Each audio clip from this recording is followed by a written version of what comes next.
Between 1986 and 1991, the peaceful city of Hwaseong in South Korea became the haunting ground of one of the country's most chilling and infamous serial murder cases.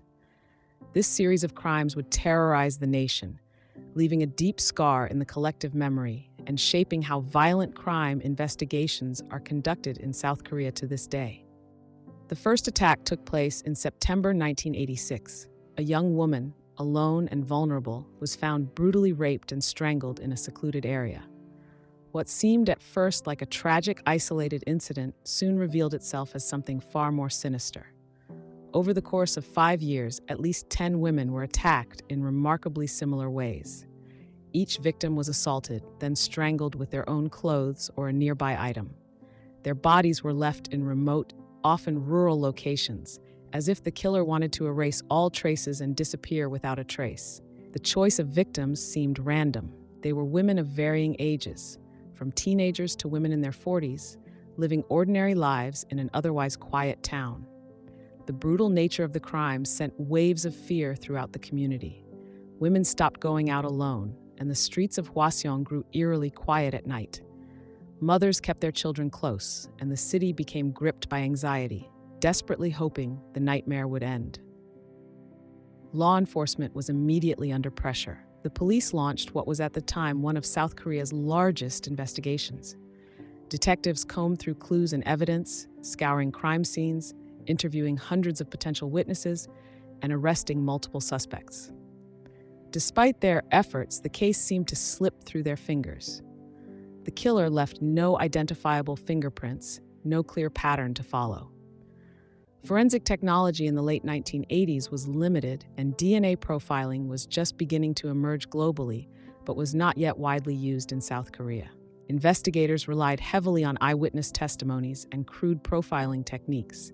They followed every lead, yet the killer remained elusive. Police even resorted to detaining and interrogating numerous suspects, often under intense pressure to solve the case quickly. Many innocent people were caught up in the dragnet, causing public criticism and raising serious concerns about police methods. The country watched closely as the police worked tirelessly, hoping for answers that never seemed to come. The media played a big role in keeping the story alive, often sensationalizing the case and feeding the public's growing fear. Yet for all the attention, the mystery deepened with each unsolved murder.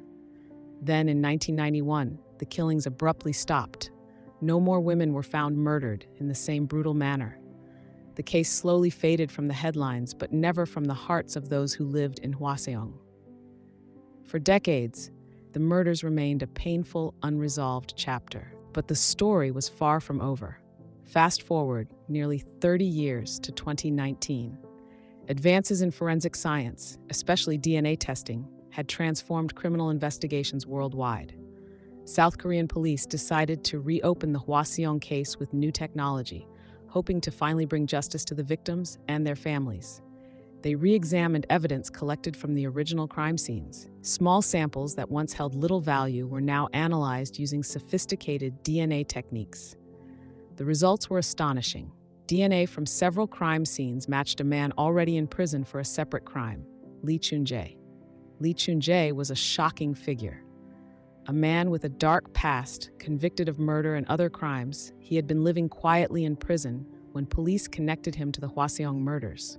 When confronted with the evidence, Lee confessed to all 10 murders.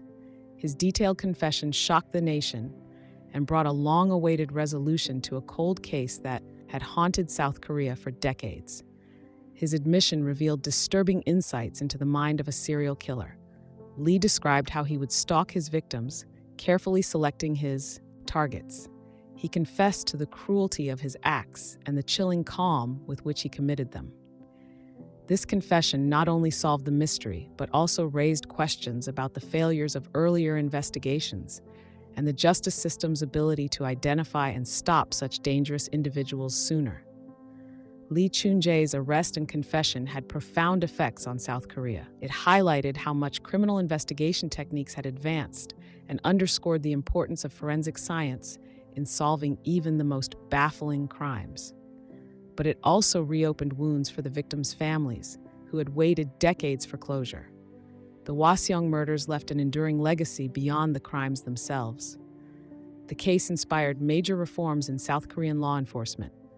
Police departments invested heavily in modern forensic labs, training officers to better handle evidence and approach investigations scientifically rather than relying solely on eyewitness accounts or coerced confessions. It also sparked national conversations about victim protection and support. The vulnerability of the victims, ordinary women leading everyday lives, highlighted the need for better community safety measures and more awareness about violence against women. The emotional toll on the community was immense.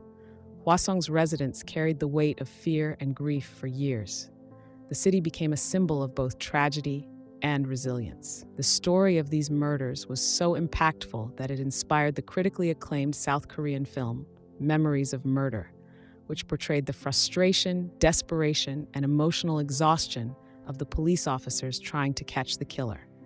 The film resonated deeply with audiences and brought international attention to the case. But even as the police finally found their man, questions remained. How could such horrific crimes go undetected for so long? What warning signs were missed? How many innocent people were wrongfully suspected or suffered under intense investigations? The Hwaseong serial murders forced South Korea to confront these hard truths. It emphasized the critical need for ongoing improvements in criminal justice, mental health support, and public safety education. It taught a painful but necessary lesson that no society is immune to darkness and vigilance is essential to protect its most vulnerable. Today, Lee Choon-jae remains in prison, serving a life sentence. The victims, though gone, are remembered with memorials and ceremonies honoring their lives and the profound impact their loss had on the nation. Their stories serve as a solemn reminder of the fragility of safety and the resilience of communities determined to seek justice. Though decades have passed, the echoes of the Hwaseong murders still resonate across South Korea, shaping policies, inspiring art, and reminding all that justice may be delayed, but must never be denied. This tragic case will forever hold a place in South Korea's history, marking a dark chapter that illuminated the path toward a safer future.